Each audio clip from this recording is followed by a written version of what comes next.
और हमें पूरा विश्वास है कि इनकी लीडरशिप में यहाँ कांग्रेस पार्टी का संगठन मजबूत होगा और 36 बिरादरी को एकजुट करके पार्टी, कांग्रेस पार्टी जो कि एक हमेशा जिसका इतिहास रहा है, 36 बिरादरी का इतिहास रहा है, साथ लेकर के चलती है।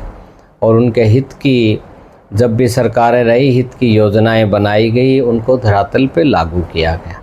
जहाँ तक मुद्दा आजकल है हमारे किसानों की फसलों का बर्बाद होने का, या हमारे जो रिहायशी इलाके हैं वहाँ पे मकानों का नुकसान होना, लोगों का जीने की जो एक रूटीन होता है वो डिस्टर्ब हुआ है और उनके सामने रोजी और रोटी का सवाल खड़ा हो चुका है, क्योंकि ना घर है, ना ठहरने की कोई जगह है, खेतों की फसलें बर्बाद हो चुकी हैं। तो हम सभी ज़िलों में, चाहे भिवानी ज़िले की बात करें, हिसार की बात करें, हम जींद की बात करें, फतेहाबाद की बात करें, सिरसा की बात करें, किसी भी ज़िलों की, सभी ज़िलों में जो ये बारिशें हुई हैं, ज़्यादा हुई हैं, इनकी ना तो सरकार की तरफ से इसको निपटने की कोई तैयारी थी, ना ही आज के दिन जो स्थिति बनी है उस पे कंट्रोल करने का किसी किस्म का बीजेपी सरकार का या प्रशासन का कहीं कोई ऐसा नज़र नहीं आता कि वो तत्पर हों या लोगों की जो समस्याओं का सामना करना पड़ रहा है उनके बारे में उनकी बहुत तेज़ी से भागीदारी हो, ऐसा कहीं नज़र नहीं आता।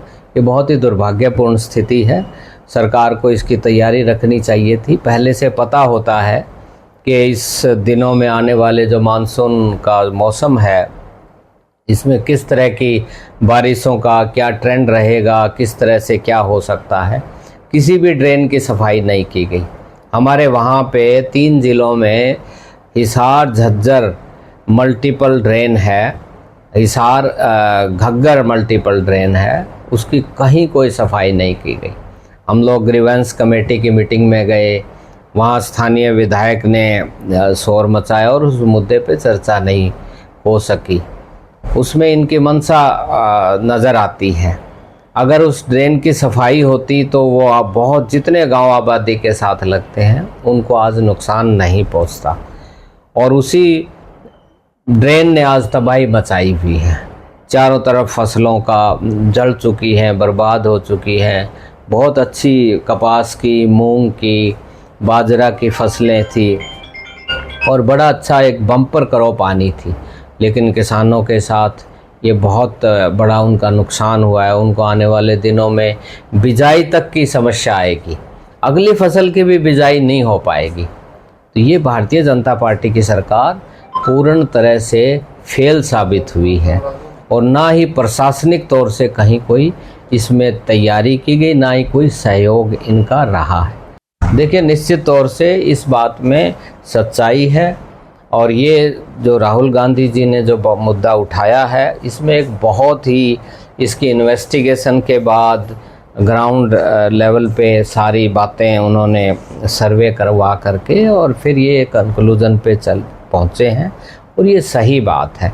किसी भी हलके में चले जाएं, पहले तो आप देखिए, आप इलेक्शन का जो एक शेड्यूल होता है उसमें 5 दिन बढ़ा देना, कहते हैं कि छुट्टियां आएंगी। जब इलेक्शन कमीशन ने जब शेड्यूल अनाउंस किया तो तब पता नहीं था आगे छुट्टियां आएंगी इन दिनों।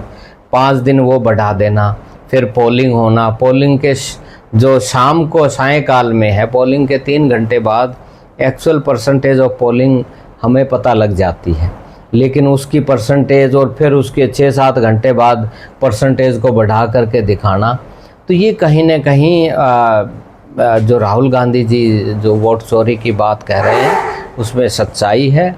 और भारतीय जनता पार्टी ने पूरे शाम दाम दंड भेद लगा करके और ये वोट चोरी करने का काम किया, ये 100% इस बात में सच्चाई है।